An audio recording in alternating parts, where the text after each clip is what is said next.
मैं पिछले 2 साल से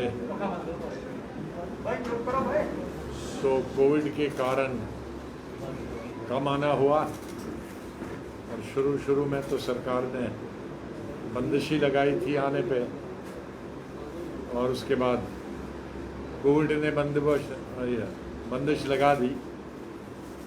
और आशा करते हैं कि कोई तीसरा कोविड ना आए, ताकि हमारा आना जाना और आप लोगों से मिलना जारी रहे। बरसात के कारण मेरी इच्छा तो थी कि मैं जम्मू प्रोविंस का दौरा करूं, सभी 10 डिस्ट्रिक्ट का,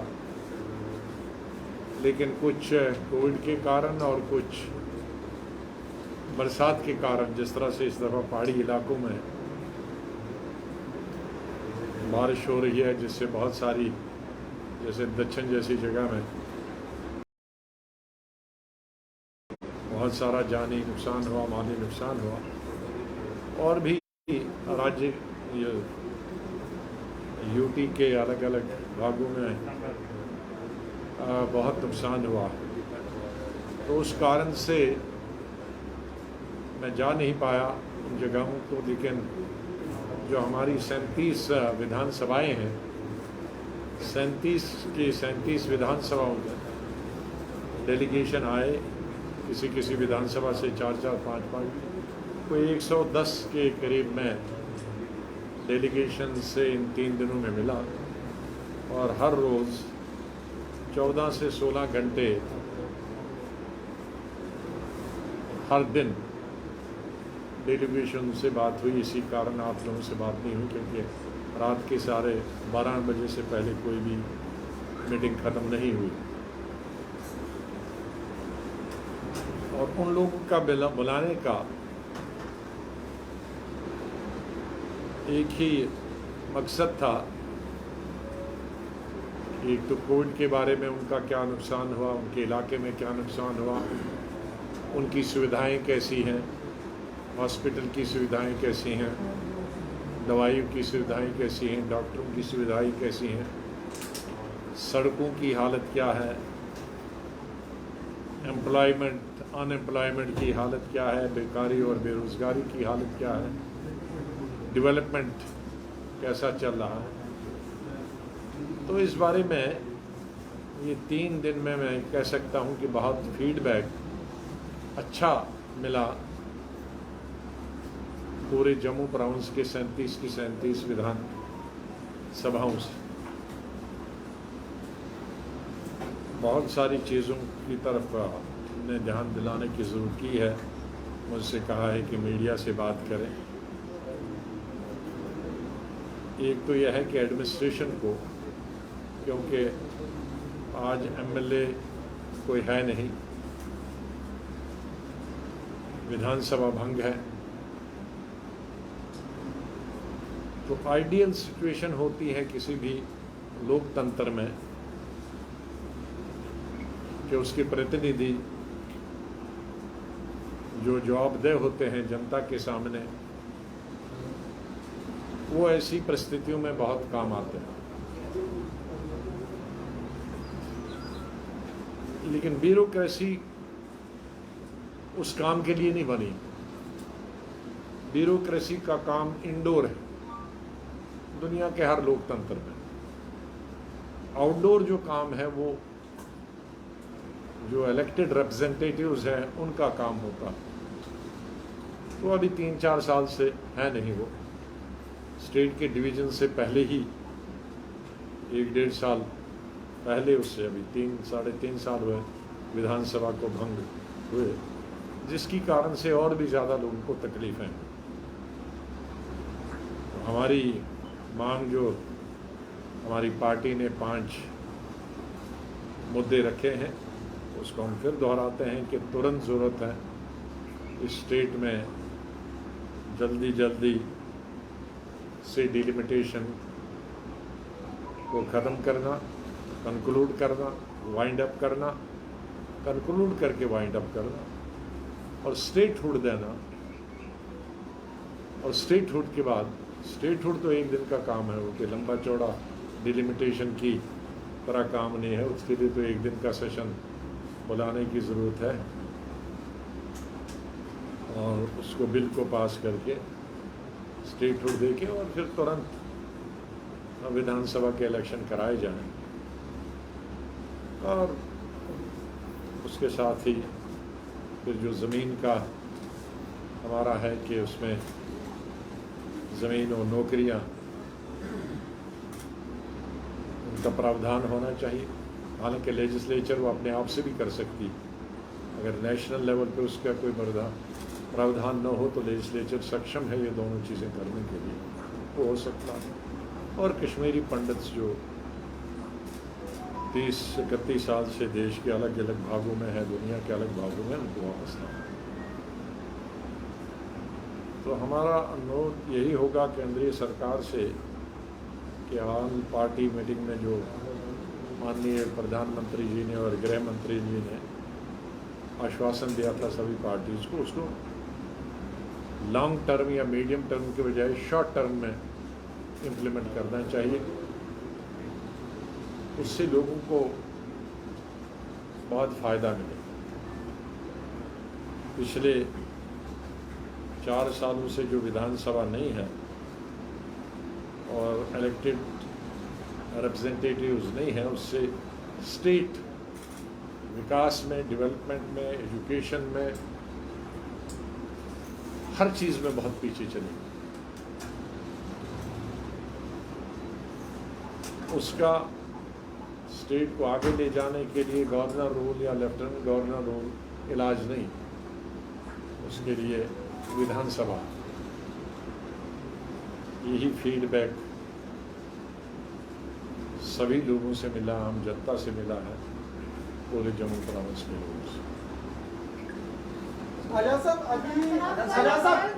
दो सवाल हैं। एक पैकेजेस से जो पैकेजेस जासूसी कार्ड है उसको लेकर क्या कहेंगे, दूसरा किसानों के मुद्दे को लेकर क्या कहेंगे आजाद साहब?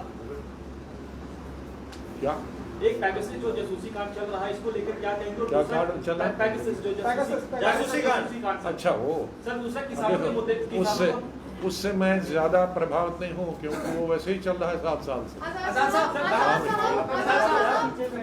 स्टेट गवर्नमेंट ने ऑर्डर निकाला है, स्टेट गवर्नमेंट ने एक मैं सब देखो, एजेंसी करे या सरकार करे, फर्क तो कोई नहीं पड़ता। मैं पार्लियामेंट में कई दफ़ा बन चुका हूँ 7 दिन में कि लीडर्स के फ़ोन टेप होते हैं, लेकिन सरकार ने एक दफ़ा भी सदन में ये नहीं कहा कि आप झूठ बोलो, चुप बैठो। तो चुप्पी हमेशा हाँ होता। तो आप कोई नई बात नहीं की, एजेंसी के द्वारा करते, पहले खुद करते थे। आजाद साहब, अभी सरकार ने एक फैसला लिया कि जिसमें जो देश विरोधी सरकारी नौकरियों में काम करने वाले लोग थे वो देश विरोधी तत्वों में पाए गए, उनको पहले बर्खास्त कर दिया गया। और अभी कल एक CID को सर्कुलर जारी किया गया है जिसमें जो भी पत्थरबाज होंगे या देश विरोधी एक्टिविटीज में सम्मिलित पाए जाएंगे उनको ना तो पासपोर्ट जारी होगा, ना ही उनका वेरिफिकेशन जो होगा वो क्लियर किया जाएगा सिक्योरिटी की तरफ से, ना ही उनको सरकारी जॉब मिलेगी। किस तरह से देखते हैं आप? आपको बताऊं, जहाँ तक पत्थरबाज का सवाल था, जो देश विरोधी है वो तो जेल में जाता है, तो उसके लिए तो वेरिफिकेशन करने की जरूरत नहीं है। देश विरोधी जो है वो जेल में, तो उसको कोई नई बात नहीं है, वो पहले भी होता था, आज भी होता था। और सर जल्दी क्यों होते हैं आप? जम्मू और मीडिया सबसे एक बड़ा शांति से पूछो, बहुत देर बाद आए नहीं मैं पूछूं सबका। और जहाँ तक पत्थरबाजों का, वो पहले भी जो भी सरकारें थी, जब भी पत्थरबाज होते थे वो उनको सीधे they were not taken at par with other people, उनकी भी बहुत इंक्वायरी होती थी, उनकी एडवर्स रिपोर्ट जाती थी। कोई नया बात नहीं है, this is the reiteration of the earlier the orders. Petrol diesel के दामों को लेकर लगातार विपक्ष जो है केंद्र सरकार को कटघरे में रख रहा है, लेकिन केंद्र सरकार ये कह रही है कि आप लोगों ने जो ऑयल बॉन्ड की बात की थी 1 लाख करोड़ से अधिक भुगतान अभी भारत सरकार को करना है, जिसका नतीजा यह है कि आम जनता को परेशानी, यानी कि कांग्रेस के कारण महंगाई आई है। अब वो तो कहेंगे ये कोविड भी कांग्रेस ने लाया है, वो तो अब पुरानी बात होगी, उस पर कोई यकीन नहीं करता है। आजाद साहब, अरे क्यों आप इतने जल्दी क्यों जवाब दें? क्यों जवाब दें? ये सबको मालूम है कि कांग्रेस के वक़्त में क्रूड ऑयल की कीमतें कितनी थी और रिफाइंड पेट्रोल डीजल की कितनी। ये सबको मालूम है कि आज कितना क्रूड ऑयल नीचे है और कितना ऊपर रिफाइंड तेल पेट्रोल डीजल है। ये सबको दुनिया को मालूम है। और इसमें सभी पॉलिटिकल पार्टीज़ ने अपने अपने लेवल पे प्रोटेस्ट किए, पूरी कंट्री ने किए। हमारी पार्टी ने भी पूरी कंट्री में किए, पार्लियामेंट के अंदर, पार्लियामेंट के बाहर, विधानसभाओं के अंदर, विधानसभाओं के। अब ये सवाल है कि गवर्नमेंट जो है वो इनसेंसिटिव है। आप लोग लिखते भी हैं कि गवर्नमेंट पर कोई असर नहीं पड़ता है, महंगाई हो तो हो, लोगों के सर पर है, हमें कि सरकार को क्या फ़ायदा है। तो हमें गवर्नमेंट को सेंसिटिव होना चाहिए to the demands of the people of country. Unfortunately वो नहीं है। महंगाई सिर्फ गैस की नहीं है या चूल्हे गैस की नहीं है, पेट्रोल की है, डीजल की है, दारू की, सब्जियों की है, कपड़े की है, दवाई की है। हर चीज़ महंगी हो गई। जो भी आप चीज़ छू लोगे, जिसको हाथ लगाओगे खरीदने के लिए, वो दुगनी तिगनी 4 गुना कीमत में है। आप बताइए। सर, मेरा एक सवाल है कि जैसे लेफ्टिनेंट गवर्नर साहब कह रहे हैं बहुत सारी डेवलपमेंट पिछले 1-1.5 साल में जो है उनके टेन्योर में हुई है। एक तरफ हम ये डेवलपमेंट देख रहे हैं, दूसरी तरफ देख रहे हैं आम जनता के काम नहीं हो रहे जम्मू कश्मीर में। उनको नाली बनानी हो, छोटे छोटे काम हो, वो नहीं हो रहे। आप इन दोनों चीजों को किस तरह से देखते हैं? 2 चीज़ें तरह की डेवलपमेंट होती है। मैं अपने 40-42 साल के मंत्रिमंडल में रहने हुए, एक डेवलपमेंट होती है प्रपोजल बनाया, प्रपोजल बनाया, और दूसरी डेवलपमेंट होती है वो बन गया। दोनों में फर्क है। हमारे वक्त में बन गया होता था, आज प्रपोजल कागज पे है, तो इसलिए कागज वाले को आप अनाउंस करते जाओ। तो ये सब प्रपोजल डेवलपमेंट पेपर है, सड़क जमीन पे नहीं। इतना अंतर है आज और कल। आजाद साहब, आपने पूछ लिया, आप पूछे। आजाद साहब, सर स्टेट इलेक्शंस की तरफ जा रहा है। आपने खुद कहा कि पहले स्टेट की डिमांड हो और उसके बाद इलेक्शंस की तैयारी हो। आप क्या खुद यहाँ कांग्रेस को लीड करेंगे इलेक्शंस में? क्योंकि इलेक्शंस बहुत क्रूशल होने वाले हैं, क्योंकि बीजेपी 370 हटाने का जो है प्रोपेगेंडा करेगी, दूसरी तरह के खेल होंगे। तो क्या आप खुद यहाँ इलेक्शंस को लीड करेंगे अगर पार्टी आपको मौका देती है, और किस तरह की रणनीति रहेगी कांग्रेस की? देखो, लीड करने का सवाल क्या है आपका? जब भी इलेक्शन होते हैं, मैं 40 साल से कैंपेन करता हूँ यहाँ, मैं देश भर में करता हूँ, और ये होम स्टेट है, यहाँ तो करना ही करना। क्यों नहीं कैंपेन करेंगे? तो कैंपेन करेगा, लेकिन ये ज़रूरी है, ये अनिवार्य है कि पिछले 4 साल से एक बहुत बुरे फेज से स्टेट निकली, चाहे वो जम्मू के लोग हों या कश्मीर के लोग हों। कश्मीर में टूरिज्म खत्म हो गया, कश्मीर में हैंडीक्राफ्ट्स का काम खत्म हो गया, कश्मीर में फ्रूट का काम खत्म हो गया। जम्मू में इंडस्ट्रीज जो थी कठवा सांबा में 75% बंद हो गई है। ये मैं पार्लियामेंट में रिकॉर्ड यहाँ से लेकर रख दिया हूँ। अभी फरवरी मेरी जब टर्म ख़त्म होने थी उस सेशन में, और ये सब कश्मीर को कैटर करते थे। कश्मीर बंद हो गया तो उनकी जो सप्लाई देने वाले थे इंडस्ट्री वो बंद हो गई, जिससे लाखों अनएम्प्लॉयड यहाँ हो गए, और 7,500 इंडस्ट्रीज बंद हो गई। उनमें अगर 1000 कुछ 100 भी होंगे तो 400-500 भी तो होते तो थाउजेंड्स। यहाँ का दुकानदार खत्म हो गया, यहाँ का पर्यटन, यहाँ का भी पर्यटन खत्म हो गया। तो और जो डेवलपमेंटल वर्क होता था वो हमेशा हो, कश्मीर में हो, जम्मू में हो, रूरल एरियाज में हो, सड़कें हो, दूसरी हो, ये चीज़ें कहीं नहीं। उसकी वजह से अनएम्प्लॉयमेंट हो गई, ऊपर से कोविड की वजह से और मुसीबत आ गई।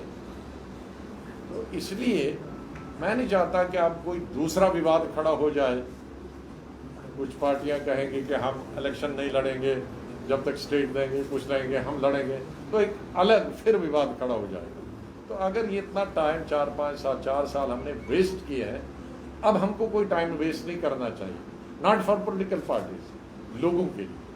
फिर एक तूफान मच जाएगा, कोई कहेगा मैं इलेक्शन नहीं लड़ूंगा यूटी में, कोई कहेगा मैं तभी इलेक्शन लड़ूंगा, तो एक विवाद तो खड़ा हो जाएगा। फिर एक मुसीबत से निकलेंगे, दूसरी में, तीसरी में। हमको we must come out of this. और उसका सिंपल है कि आप स्टेट बाद में दे दो, पहले दे दो, और अच्छे माहौल में आप स्टेट हुड दे दोगे इलेक्शन में, इलेक्शन से पहले 4 गुना आपकी ज़्यादा ये वोटिंग होगी, पार्टिसिपेशन होगी। तो किसी भी गवर्नमेंट को ये देखना चाहिए कि डेमोक्रेसी का सबसे बेस्ट चीज़ है कि लोगों की पार्टिसिपेशन कितनी है। तो लोगों की मैं ये कह सकता हूँ कि यूटी में 1/4 पार्टिसिपेशन हो सकती है, 1/10 भी हो सकती है। और स्टेटहुड पहले दें, अनाउंस करें, और फिर इलेक्शन हो तो 10 गुना ज़्यादा आपकी पार्टिसिपेशन होगी। और वो पार्टिसिपेशन स्टेट के लिए भी अच्छी होगी, गवर्नमेंट के लिए भी अच्छी होगी, हिंदुस्तान के नाम के लिए भी अच्छी होगी, लोकतंत्र के लिए भी अच्छी होगी। आजाद साहब 2024 में प्राइम मिनिस्टर नरेंद्र मोदी को हराना आसान नहीं होगा हर एक पॉलिटिकल पार्टी के लिए, स्पेशली कांग्रेस के लिए, क्योंकि कांग्रेस अभी जो है you seems to be a house divided. आप देखिए पंजाब में जो पंजाब के कांग्रेस के प्रेसिडेंट हैं उनकी चीफ मिनिस्टर के साथ नहीं बनती, और कई जगहों पर ऐसा चल रहा है, राजस्थान में भी यही हालात हैं। तो क्या लगता है सर कि प्राइम मिनिस्टर नरेंद्र मोदी के अगेंस्ट कांग्रेस खड़ी हो पाएगी 2024 में सर? देखो, लोग अभी आपका हाउस इन ऑर्डर नहीं है सर। हाउस तो कहीं नहीं, वो तो बीजेपी का भी ऑर्डर में नहीं होता है। हाँ? देखिए आपके अगेंस्ट हमारे था आपका G23 के ग्रुप, ठीक है, वो पार्टी को स्ट्रेंथन करने की थी, वो कोई डिवीजन नहीं था, वो परसेप्शन था। हम कहते हैं जल्दी जल्दी इलेक्शन करो, इलेक्शन में नए चुन के आते हैं, बट दिस नो डिवीजन। अभी भी आपकी पार्टी का इंटरनल इलेक्शन नहीं, हम इंटरनल इलेक्शन इस कोविड में कैसे करें, इसलिए तो हम कोविड में मांग ही नहीं कर सकते। लेकिन ये ठीक है, आपका कहना है अच्छा, ये ठीक है कि सभी पॉलिटिकल पार्टीज को हमारी कोई कमजोरियां रही और उन कमजोरियों को ठीक कर रहे। ये तो ये जब स्टेप लेते हैं तो उससे थोड़ी बहुत के लिए डिसिप्लाइज होता है, लेकिन लॉन्ग रन के लिए वो ठीक होता है। I think we are going to sort out, यहाँ का सॉर्ट आउट हो गया। पंजाब का चैलेंज कैसे देख रहे हैं सर? कौन जीता है किसको मालूम है 24 तक क्या होगा। यहाँ हमें मालूम नहीं था कि ये कोविड आ जाएगा, और जो हमारे पिछले साल हज़ारों कितने लाखों लोग हमसे चले गए। तो 24 तो अभी 3 साल है, 3 साल हमारा पूरा प्रयास करेंगे अपनी पार्टी को सक्षम करने के लिए, मजबूत करने के लिए। पंजाब के बारे में बता दें। पंजाब हम सरकार बनाएंगे, कांग्रेस सरकार बनाएगी दोबारा। आजाद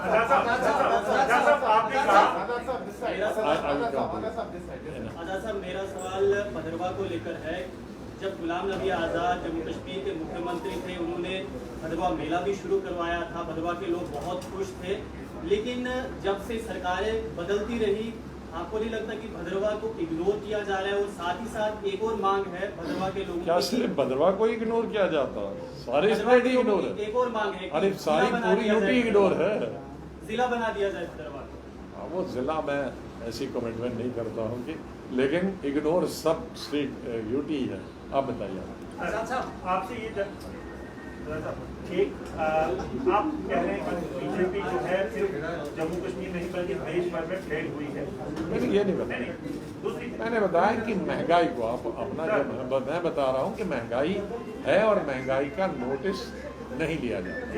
एक क्या लगता है कांग्रेस, मतलब इतनी बीजेपी की तरफ से महंगाई भी आप कह रहे हैं, कई ऐसे मुद्दे हैं जिनको लेकर आप देख रहे हैं, कांग्रेस किस जगह कमजोर पड़ गई कि उसको अपोजिशन का रोल अदा नहीं कर पाए? दूसरी ममता बनर्जी का अलग फ्रंट बना रही है, क्या कांग्रेस भी उसमें शामिल हो? मुझे नहीं लगता अभी कोई फ्रंट ऐसा बन रहा।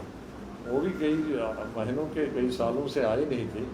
पहले हमारी पार्टी रहती थी, मैं उसका अरेंजमेंट करता था, मिसेस गांधी प्रिजाइड करती थी। लेकिन इधर 2 सालों से जब से कोविड हुआ तो वो मीटिंग नहीं हो पाई और मिलना मिलाना नहीं हो पाया। अब वो आई तो सबसे मिली और जीत के आ गई थी तो एक मिली। तो मैं नहीं सोचता हूँ कि अभी कोई ऐसा फ्रंट बनाने की कोई शुरुआत हुई है। आजाद साहब, जब राज्यसभा में आपका जो आखिरी दिन था आपकी टर्म का, तो वहाँ पर सभी ने आपकी प्रशंसा की, प्रधानमंत्री नरेंद्र मोदी ने भी आपकी प्रशंसा की, आपने भी उनकी काफी तारीफ की। तो सर आजाद साहब, आप मुझे बताइए कि प्रधानमंत्री नरेंद्र मोदी की ऐसी कौन सी खूबी है, क्वालिटी है जो आपको सबसे ज्यादा पसंद है? चलिए आगे वाला भाई। आजाद साहब, पहली बार 170 हटने के बाद प्रधानमंत्री नरेंद्र मोदी ने आल पार्टी मीटिंग जी। बुलाई, आप भी उसमें गए। उस मीटिंग के बाद क्या बदला? उसके बाद सिर्फ इतना बदला कि ये बड़े अरसे से 1-1.5 साल से कमीशन बनाया गया था, लेकिन कमीशन वो निकला नहीं घर से बाहर। उसके बाद तुरंत कमीशन कश्मीर भी गया, जम्मू भी गया, हर जगह गया, डिस्ट्रिक्ट लेवल पे गया। तो उसका मतलब है जो गति है उसकी तेज़ हुई, क्योंकि कमीशन ये तय हुआ था हमारे कई साथियों की, और हमारी भी मांग थी कि कमीशन अभी रुक सकता है, जैसे नॉर्थ ईस्ट में रोका गया था, यहाँ भी पोस्टपोन हो सकता है, पहले इलेक्शन हो। लेकिन उसमें गृह मंत्री जी ने एक अच्छा जवाब दिया था। उन्होंने कहा भाई नॉर्थ ईस्ट में और यहाँ इतना अंतर है कि असम में इलेक्शन से पहले और इलेक्शन की बाद में कोई सीटों में फ़र्क नहीं पड़ रहा, लेकिन चूंकि यहाँ स्टेट के डिवीज़न के बाद 7 सीटें बढ़ी हैं, तो अगर इलेक्शन करेंगे तो स्टेट या यूटी अल्टीमेटली स्टेट वंचित रहेगी 7 सीटों से, इसलिए अनिवार्य है। तो जिस पर हमने शुरू किया, और मुझे खुशी है कि उसके बाद जो आल पार्टी की मीटिंग के बाद एक अच्छी शुरुआत हुई कि जो 1-1.5 साल पहले बने थी कमीशन, वो लोग उसको भूल गए थे, वो एक्शन में आ गए, उन्होंने अपनी एक्टिविटी शुरू की, उन्होंने मिलना मिलाना शुरू किया, अपना काम शुरू किया। अब हमें उम्मीद है कि उसको जल्दी कंक्लूड किया जाए और स्टेटहुड अनाउंस किया जाए और इलेक्शन हो। आजाद साहब, अभी आसाम और मिजोरम की पुलिस आपस में जिस तरह से भिड़ी है पिछले कुछ दिनों पहले, और किस तरह से देखते हैं कि ये क्या नई शुरुआत जो है वो हो रही कि 2 स्टेटों की पुलिस आपस में फायरिंग कर रही हो? ये देश के हित में नहीं है, क्योंकि अगर स्टेटें इस तरह से आपस में लड़े, लोग आपस में लड़ते रहे हैं। बेलगांव में हमारा बेलगांव जो कर्नाटक में है वो कई साल तक झगड़ा चला, महाराष्ट्र के बीच में और कर्नाटक के बीच में। ऐसे डिस्प्यूट नॉर्थ ईस्ट में कई एरियाज़ हैं जिसमें स्टेट और स्टेट के बीच में डिस्प्यूट एरियाज़ को लेकर रहे, लेकिन कभी ऐसा नहीं हुआ है कि 2 स्टेटों की फौज ऐसे लड़े जैसे 2 कंट्रीज़ के बीच में लड़ती है। वो अच्छी चीज़ नहीं है।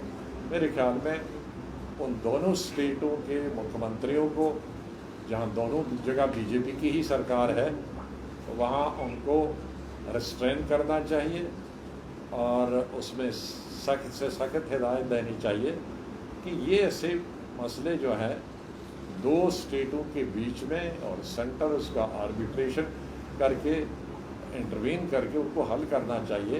2 स्टेटों की पुलिस को आपस में लड़ने की कभी इजाज़त नहीं देंगे। अगर इसमें इस तरह की छूट दी तो सब स्टेटें कल आपस में अपनी फौज बनाना शुरू करेंगे। वो हित में नहीं है। मुझे लगता है कि गवर्नमेंट ऑफ इंडिया को इसको बड़ा सीरियसली लेना चाहिए। 5 अगस्त आने वाला है, धारा 337 और 35 से हटाया गया है, क्या कहना चाहते हैं इसके बारे में? आपने इसके बारे में कोई? अब इसका निचोड़ यही है कि स्टेट दे दो और इलेक्शन करा दो, ताकि वो पिछला पास्ट उसकी पूरी हो जाए। मुबारक मंडी को जो है वो जितना कॉम्प्लेक्स है उसको जो है वो होटल में तब्दील किया जा रहा है। आपके टाइम काफ़ी फंड्स वहाँ पे लगाया गया, काफ़ी पैसा वहाँ पे भेजा गया। हमारे वक्त में हमने 40 करोड़ उसको मंजूर कराया था, और उस पर काम भी हमारे वक्त में बहुत काम हुआ था। मैं खुद निगरानी करने 2-4 दफ़ा वहाँ जाता था, उसके बाद काम कर तो पहले उसको ठीक कराएं, फिर होटल में कन्वर्ट करें। और इस तरह से ऑलरेडी एक होटल वहाँ बना है।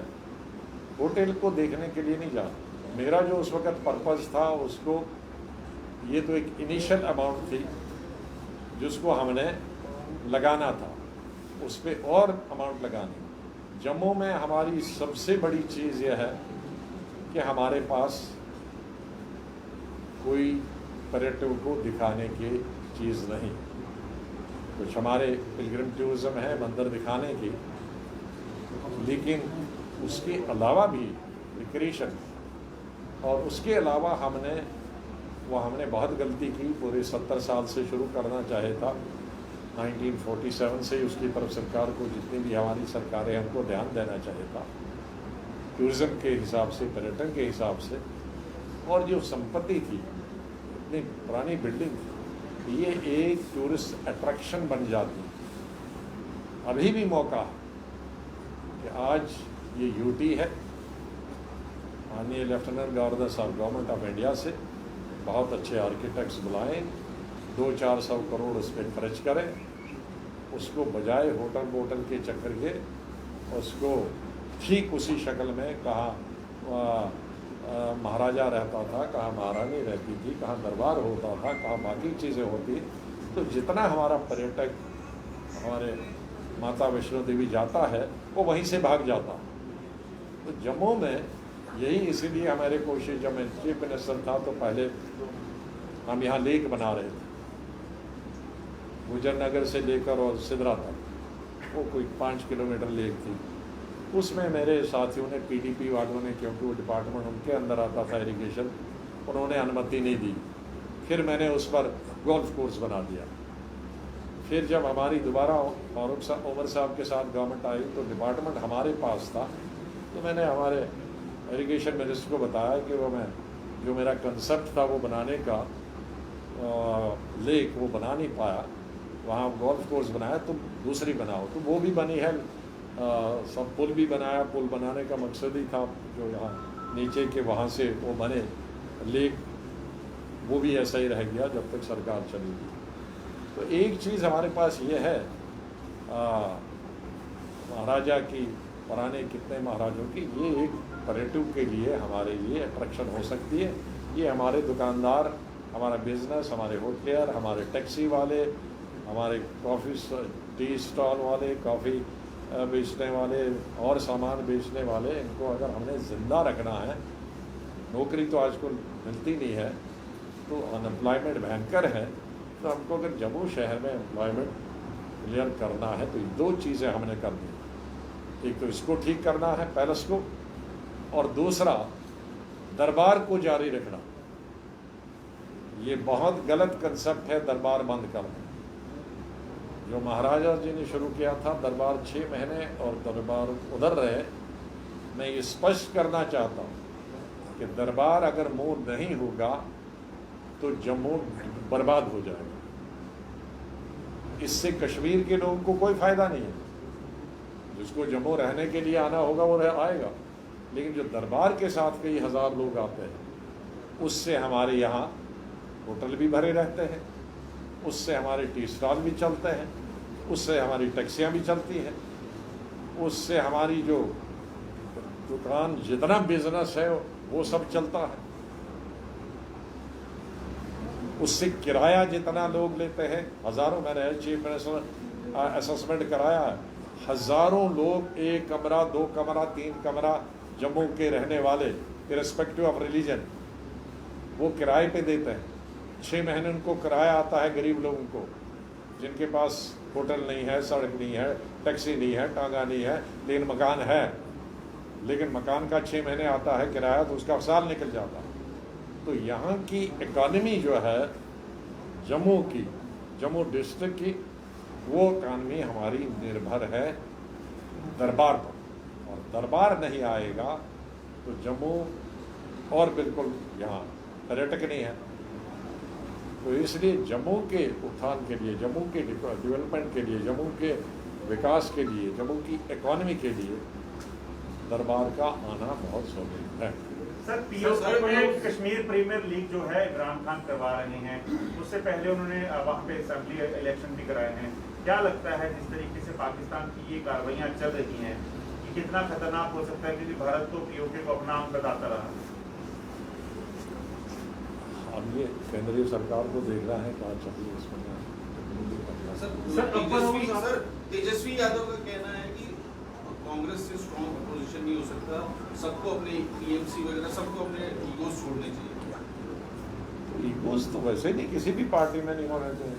हमने कब कहा है कि हम ही सबके दुनिया के नेता हैं कांग्रेस पार्टी ने कभी तो नहीं, इसीलिए तो ऑल पार्टी मीटिंग होती थी और ऑल पार्टी में कोई कभी किसी एक पॉलिटिकल पार्टी को ऐसा नहीं किया कि यही हमारा सबसे रिप्रेजेंटेटिव है। सर आपका नाम कुछ चल रहा है, वर्किंग प्रेसिडेंट आ रहे हैं आप कांग्रेस में? बहुत साल हो गए हमें काम करते, वर्किंग प्रेसिडेंट, जनरल सेक्रेटरी, उम्र भर इसी में हो गई।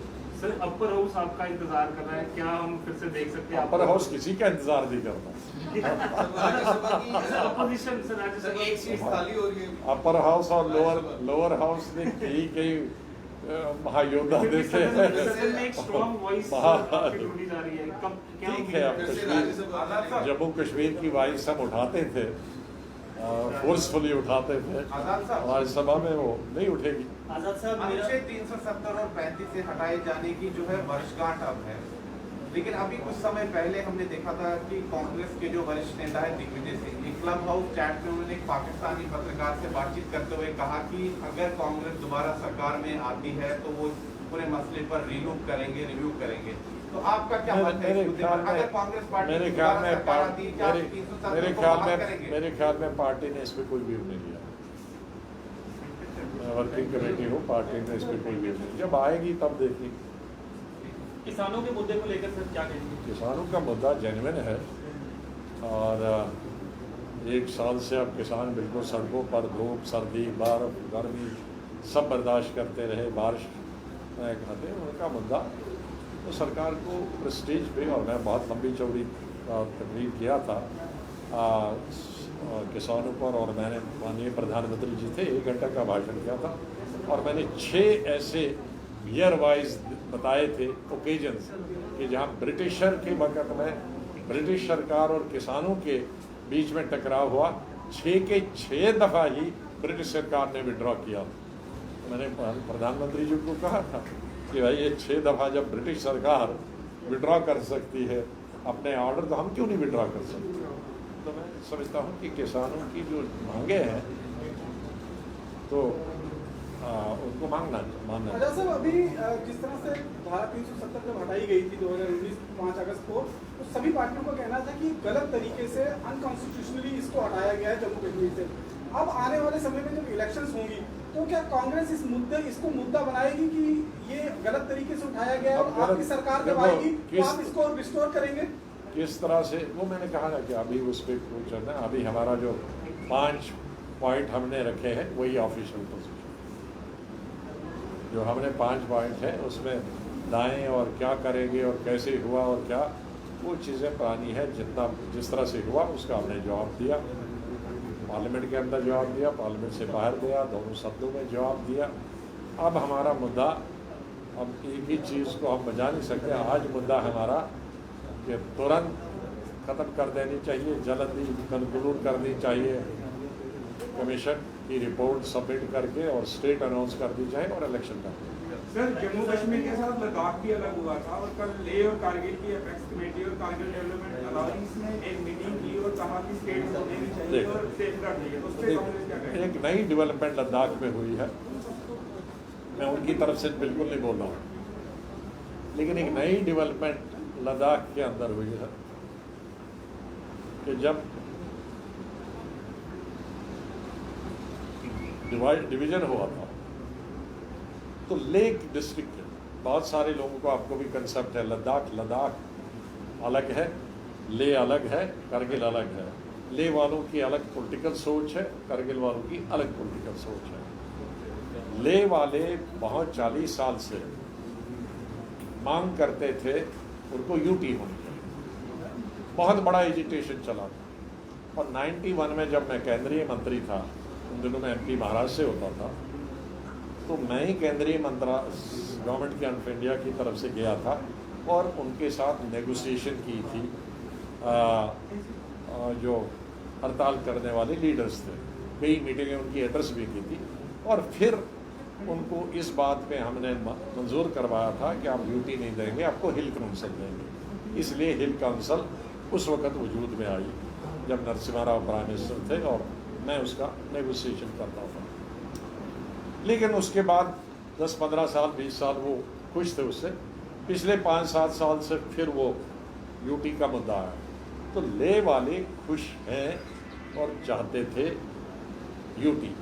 करगिल वाले हमेशा यूटी को अपोज करते थे और जम्मू कश्मीर के साथ रहना चाहते। लेकिन अभी इधर मैंने सुना पिछले 6 महीनों में डेवलपमेंट हुई है कि कारगिल वाले सारे ऑल पार्टीज और ले वाले माइनस बीजेपी वो चाहते हैं अब स्टेट। तो अब ये है अभी पोजीशन कि अब उनको स्टेट देगी गवर्नमेंट ऑफ इंडिया की यूटी ही रहेगा। और यूटी मनाने के लिए उनको लिए गवर्नमेंट ऑफ इंडिया ने बहुत सारी चीज़ें की, उनको प्रोविंस भी दिया, उनको डिविजनल हेडक्वार्टर भी दिया, उनको कॉलेज भी दिया, ये सब जो हिल काउंसिल आपने बनाई थी आज वो कितनी रेलिवेंट है? क्योंकि पहले वो सिर्फ डीसी के साथ रहती थी, आज सेक्रेटरीज वहाँ पे है। अब ये मैं उनकी तरफ से कुछ नहीं, मैं उनको कल कंट्राडिक्ट करेंगे। मैं खाली ये बताता हूँ कि पहले क्या सिचुएशन थी और आज क्या सिचुएशन। पहले एक डिस्ट्रिक्ट फेवर में था, एक अगेंस्ट था। आज जो डिस्ट्रिक्ट अगेंस्ट था वही आज स्पेयर हेड कर रहा है कि उनको लद्दाख, पूरे लद्दाख को स्टेट होल्ड दे। और शायद कारगिल में यूनानिमिटी है, और मेरा जो सुना है ले में यूनानिमिटी नहीं है। अभी डिलिमिटेशन कमीशन जब जम्मू कश्मीर के दौरे पे आया था, जब प्रक्रिया शुरू हुई तो जो कश्मीर सेंट्रिक लीडर्स हैं उनमें ये डर है कि कहीं कुछ ऐसा वैसा कर कश्मीर की सीटों को घटाया ना जाए।